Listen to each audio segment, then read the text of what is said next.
শাবাশ ভাইরে ভাই, আমাদের তরফ থেকে, জনগণের তরফ থেকে মাননীয় প্রধানমন্ত্রী তারেক রহমান সাহেবকে স্যালুট জানাই। মাননীয় প্রধানমন্ত্রী তারেক রহমান সাহেব সাথে সাথেই নিদর্শনা দিলেন, পুরো বাংলাদেশের মানুষকে দেখিয়ে দিলেন। স্যালুট মাননীয় প্রধানমন্ত্রী তারেক রহমান, স্যালুট। ব্যাপারটা তো পুরাই জোশ লাগলো আমার কাছে। আপনিও তাকে স্যালুট দিতে বাধ্য হবেন। শতকরা 80% জনগণ জুলাইয়ের চেতনাকে ধারণ করি, আর যারা এই জুলাইয়ের চেতনাকে অস্বীকার করবে তাদের অস্তিত্ব বাংলাদেশে থাকবে না, তাদেরকে বাংলাদেশে রাজনীতি করতে দেওয়া হবে না ইনশাআল্লাহ। এই দেশ থেকে আমরা চিরতরে উৎখাত করব। দর্শক, আবারও রাজনীতিতে একটা বিরাট সুখবর। তারেক রহমানের সেই জল্পনা কল্পনা সত্য হচ্ছে। এটাকে মোকাবেলা করতে হইলে ওই যে ডক্টর ইউনূসের ফর্মুলায় যাইতে হবে। উনি কিভাবে মোকাবেলা করছিল, 18 মাস তো মোকাবেলা করছে, ওই একই ফর্মুলা নিতে হবে। সেই ফর্মুলাটা কি? সবাইকে নিয়ে একটা জাতীয় সরকার গঠন করা, যেটা ডক্টর ইউনূস প্রথম দিনই বলছিল, একটা জাতীয় সরকার গঠন করতে। তোফায়েল আহমেদ আজকে তিনি মারা গেছেন। আল্লাহ রাব্বুল আলামিন হয়তো তার জন্য এই মৃত্যু লিখে রেখেছিলেন, তাকে ফেরাউনের মতো পচিয়ে শুকিয়ে মেরেছে। ফেরাউনের লাশ আপনারা দেখেছেন না? আব্দুল মালিককে হত্যার অপরাধে আল্লাহ রাব্বুল আলামিন তাকে এই দুনিয়ার বুক থেকে এইভাবে শুকিয়ে কাট করে তাকে দুনিয়া থেকে বিদায় করালেন। এটা তার পাওনা ছিল। আসসালামু আলাইকুম দর্শক, বর্তমান সময়ে রাজনৈতিক পরিস্থিতি বা প্রেক্ষাপটকে বিশ্লেষণ করে আপনাদের সামনে বেশ কিছু গুরুত্বপূর্ণ ভিডিও ফুটেজ নিয়ে হাজির হয়েছি। দর্শক, আমি আশা করছি আপনারা সেটা ভিডিও শুরুটা দেখে বুঝতে পেরেছেন। তাই বলবো, যারা ভিডিওটি অন করেছেন তারা অবশ্যই নিউজটি না টেনে সম্পূর্ণ মনোযোগ সহকারে দেখবেন, তাহলে এই মূল বিষয়গুলো বা আসল ঘটনাগুলো জানতে বা বুঝতে পারবেন। তো প্রিয় দর্শক, আমি আর বেশি কথা বাড়াবো না। আমি ভিডিও শুরুতেই আপনাদের যে ভিডিওগুলোর অংশ বিশেষ দেখিয়ে শুরু করেছিলাম, সেই ভিডিওগুলোর বিস্তারিত আলোচনা দেখাবো। তবে তার আগে বলি, যারা এখনো চ্যানেলটি সাবস্ক্রাইব করেননি সকলে চ্যানেলটি সাবস্ক্রাইব করে পাশে থাকা বেল আইকনটি বাজিয়ে দিবেন। আর যারা ইতিমধ্যে সাবস্ক্রাইব করে রেখেছেন তাদের সকলকে অসংখ্য ধন্যবাদ। তো চলুন একটি লাইক দিয়ে আমরা ধারাবাহিকভাবে সবগুলো ভিডিওর বিস্তারিত আলোচনা দেখে আসি। স্যালুট মাননীয় প্রধানমন্ত্রী সাহেব, আপনাকে স্যালুট আইকনিক মন্তব্যের জন্য। যুক্তরাষ্ট্রে নয়, মশা মারা শেখার জন্য ডোবার পাশে বসতে বললেন মাননীয় প্রধানমন্ত্রী তারেক রহমান সাহেব। শাবাশ, আইকনিক মন্তব্য করেছেন তিনি। 5 জন কর্মকর্তা চেয়েছিলেন বিদেশের মাটিতে গিয়ে মশা মারা শিখবে, 100 কোটি টাকা খরচ করবে, দেশের টাকা নষ্ট করবে। ভাইরে ভাই, মাননীয় প্রধানমন্ত্রী তারেক রহমান সাহেব তিনি দিলেন আইকনিক মন্তব্য। মশা মারা শেখার জন্য যুক্তরাষ্ট্রে যাওয়া লাগবে না, এই ডোবা নালার পাশে বসেন, তাহলেই মশা মারা শিখতে পারবেন। ভাইরে ভাই, আমাদের তরফ থেকে, জনগণের তরফ থেকে মাননীয় প্রধানমন্ত্রী তারেক রহমান সাহেবকে স্যালুট জানাই এই রকম মন্তব্যের জন্য। আমরা চাই এভাবেই প্রতিবাদ গড়ে উঠুক। মাননীয় প্রধানমন্ত্রী তারেক রহমান সাহেব তিনি কি করেছেন? চট্টগ্রামের যে সিটি কর্পোরেশন মেয়র, তিনি সহ 5 জন কর্মকর্তাকে নিয়ে মশা মারা শেখার জন্য যুক্তরাষ্ট্রের ফ্লোরিডা যেতে চেয়েছিলেন, এবং সেই ফাইলটি দেখার পর মাননীয় প্রধানমন্ত্রী তারেক রহমান সাহেব সাথে সাথেই আইকনিক নিদর্শনা দিলেন। মশা মারা শেখার জন্য ফ্লোরিডাতে নয়, এই ডোবা নালার পাশে বসেন, মশা মারা শিখা এমনি শিখে যাবেন। ওরে ভাইরে ভাই, নিউজের পাতায় দেখতে পাচ্ছেন 71 টেলিভিশন থেকে নিউজটি করা হয়েছে।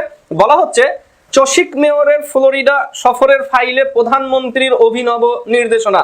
মশক নিধন শিখতে ফ্লোরিডা যাওয়ার দরকার নেই, ডোবার পাশে বসলেই পদ্ধতি বের হবে কেমনে মশা মারতে হয়। স্যালুট আপনাকে। নিউজে বিস্তারিত কি বলা হচ্ছে সেটা আপনাদের সামনে তুলে ধরবো।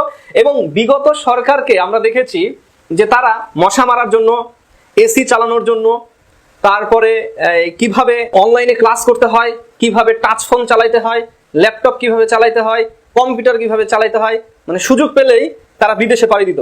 বিদেশে পাড়ি দিয়ে সরকারি অর্থগুলো নষ্ট করত, পাশাপাশি সরকারি অর্থের টাকায় তারা শপিং, মার্কেট আরামায়েশ করত। এবার মাননীয় প্রধানমন্ত্রী তারেক রহমান সাহেব তিনি ব্যতিক্রম এক মন্তব্য করে পুরো বাংলাদেশের মানুষকে দেখিয়ে দিলেন। কি করেছেন তিনি?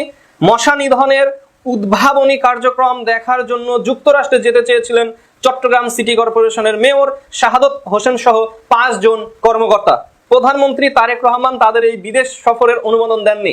মশা নিধন শেখা বা দেখার জন্য যুক্তরাষ্ট্রের ফ্লোরিডায় যাওয়ার দরকার নেই, দেশেই সন্ধ্যার পর কোনো ডবার পাশে অবস্থান করলে মশা নিধনের উদ্ভাবনী পদ্ধতি বের হয়ে চলে আসবে। মাননীয় প্রধানমন্ত্রী তিনি বললেন যে মশা মারার জন্য ডোবার পাশে বসেন, তাহলেই শিখে যাবেন কিভাবে মশা মারতে হয়। প্রধানমন্ত্রীর প্রেস উইং সোমবার এ তথ্য জানিয়েছে। মশা নিধন কার্যক্রম পরিদর্শনে যুক্তরাষ্ট্রে যাওয়ার অনুমোদন না পাওয়ার বিষয়টি নিশ্চিত করেছেন চট্টগ্রাম সিটি কর্পোরেশনের প্রধান পরিচ্ছন্নতা কর্মকর্তা ক্যাপ্টেন ইখতিয়ার উদ্দিন আহমেদ। ভাইরে ভাই, লজ্জার ব্যাপার, লজ্জার ব্যাপার।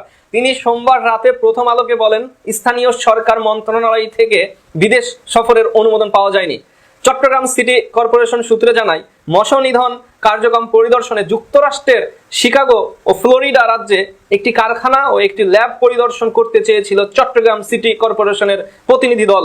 এই দলের চট্টগ্রাম সিটি কর্পোরেশনের মেয়র শাহাদত হোসেন ছাড়াও ভারপ্রাপ্ত প্রধান নির্বাহী কর্মকর্তা সহ টোটাল 5 জন ছিলেন। সরকারি টাকা, সরকারি অর্থ কিভাবে খরচ করতে হয় এই সকল সরকারি চাকরিজীবী তারা কিন্তু জানেন। আর সেই জায়গাতে এবার হাত দিলেন মাননীয় প্রধানমন্ত্রী তারেক রহমান সাহেব।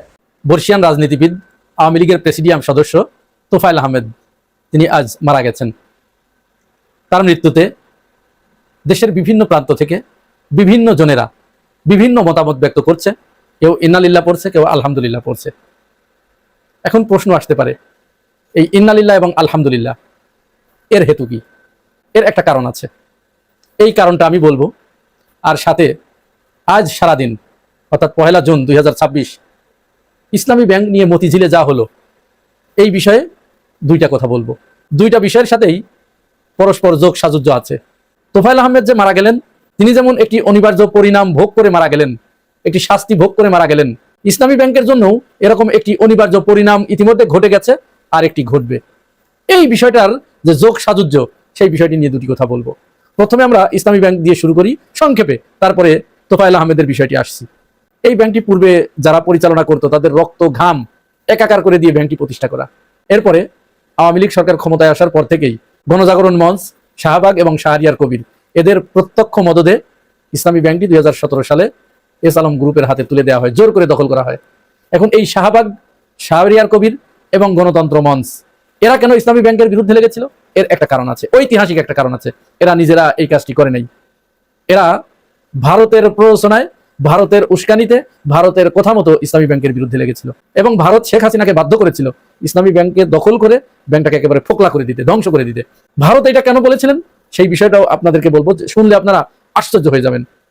মূলত আপনারা জানেন ইসলামী ব্যাংক 2007 সালের পর থেকে 2019 সালের আগ পর্যন্ত সারা পৃথিবীর ব্যাংকিং সূচকে শ্রেষ্ঠ 1000টি ব্যাংকের ভিতরে জায়গা করে নিয়েছিল এবং প্রতি বছর এই সূচক নিচের দিকে নামছিল। প্রথমে 1000তম হলো, তারপরে 999, 98, এরকম সর্বশেষ 951তম হয়েছিল।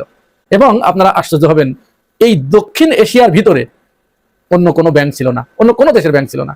দক্ষিণ এশিয়ায় যে দেশগুলো আছে আপনারা জানেন, নেপাল, পাকিস্তান, ভুটান, মালদ্বীপ, ভারত, বাংলাদেশ, এই দেশগুলোর কোনো ব্যাংক ওই জায়গায় জায়গা পায় নাই। শুধুমাত্র বাংলাদেশের একমাত্র ব্যাংক ইসলামী ব্যাংক।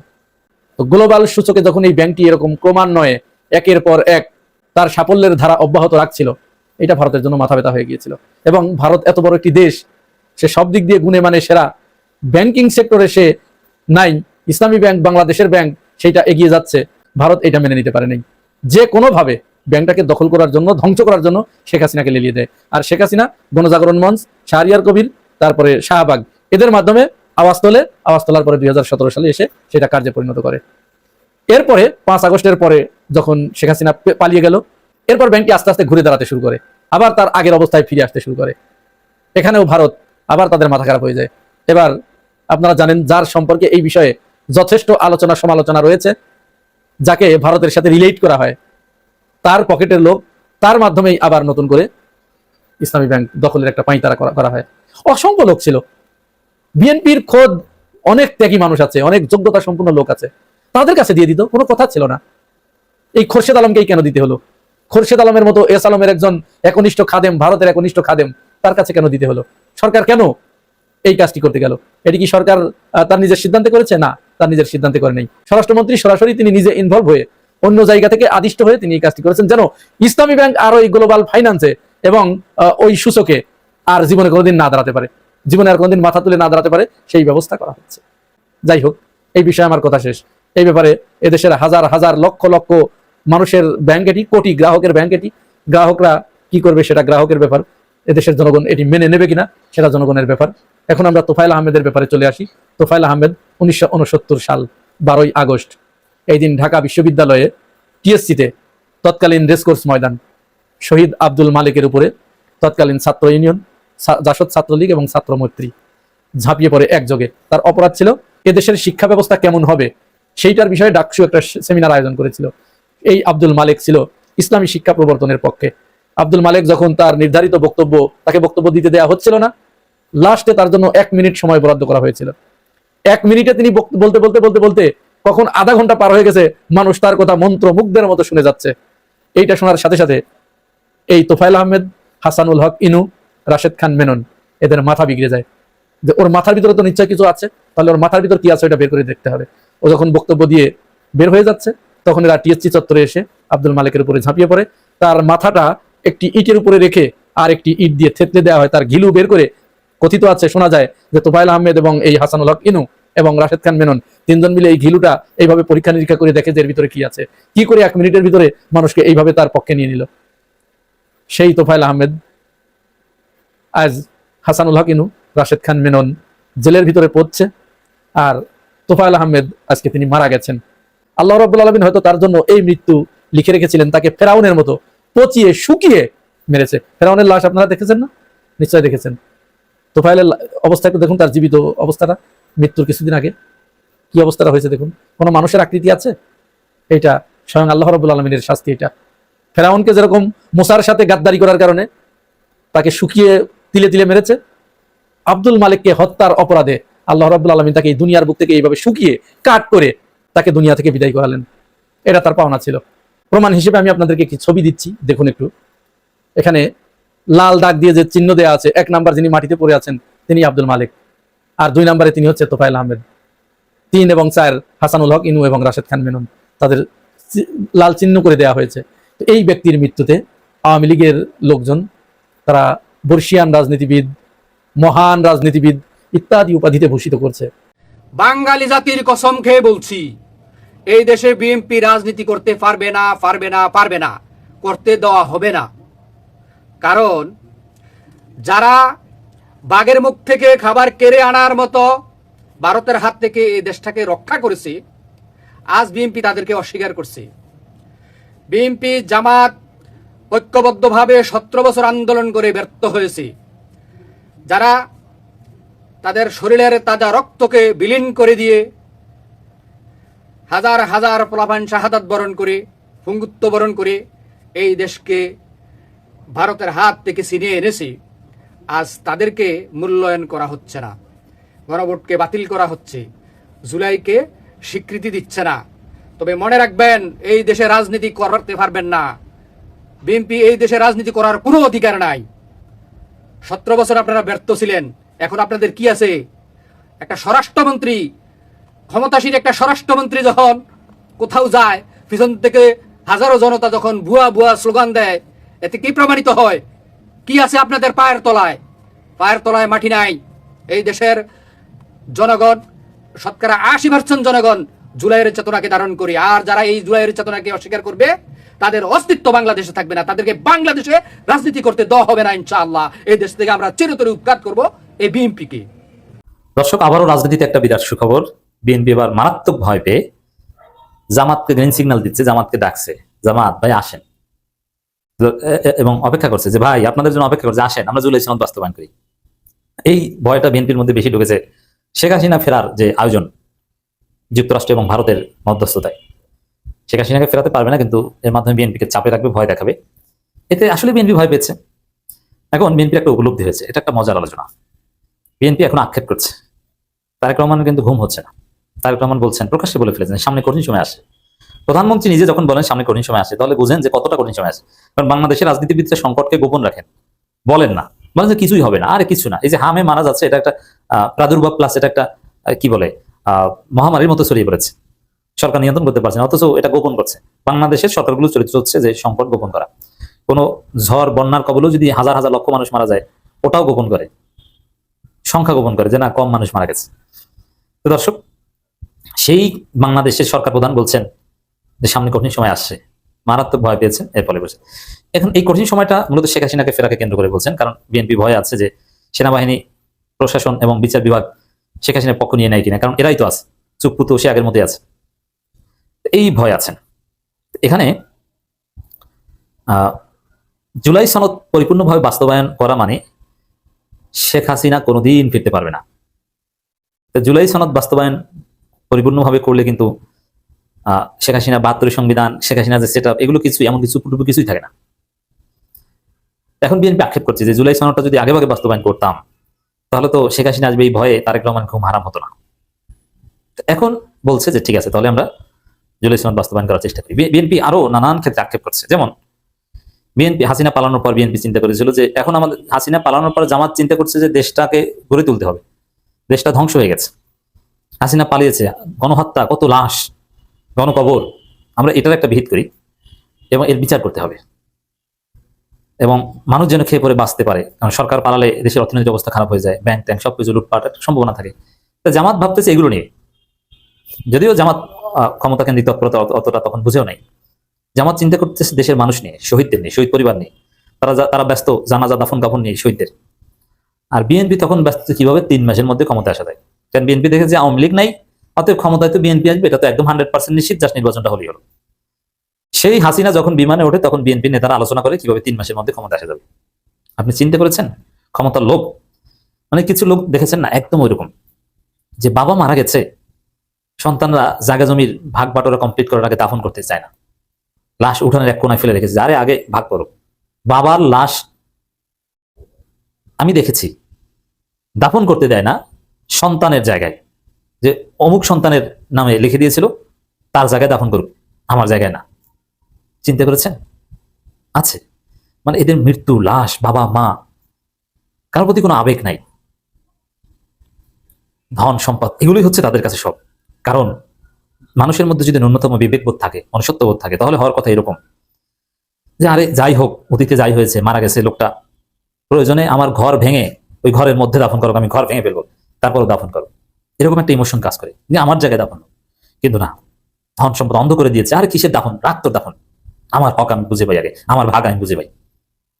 তো বিএনপির অবস্থা হচ্ছে এরকম, লাশের সারি, শহীদদের জানাজা, আর কত মানুষ হসপিটালে বেডে কাতরাচ্ছে, খুঁজে পাচ্ছে না, সন্তানকে খুঁজে পাচ্ছে না পরিবার। কি একটা অবস্থা, ঢাকা মেডিকেলের মানুষ কাতরাচ্ছে এক পাশ থেকে। এবং সেই 5 আগস্ট সাভারে বিভিন্ন জায়গায় গণহত্যা সংঘটিত হয়েছে। 5 আগস্ট হাসিনা পালানোর দিন জামাত শিবির ব্যস্ত এগুলো নিয়ে, লাশ নিয়ে। আর বিএনপি তখন 3 মাসের মধ্যে ক্ষমতা নেওয়ার ধান্দা নিয়ে ব্যস্ত। 3 মাসের মধ্যে ক্ষমতা নিতে চেয়েছে, যার ফলে বিএনপি তখন মিথ্যা নাটক সাজিয়েছে। এগুলো সব বিএনপি কাটছে, যেহেতু তখনকার সময় বিএনপির উপরে কেউ ছিল না, জামাত তো বিএনপির পার্ট।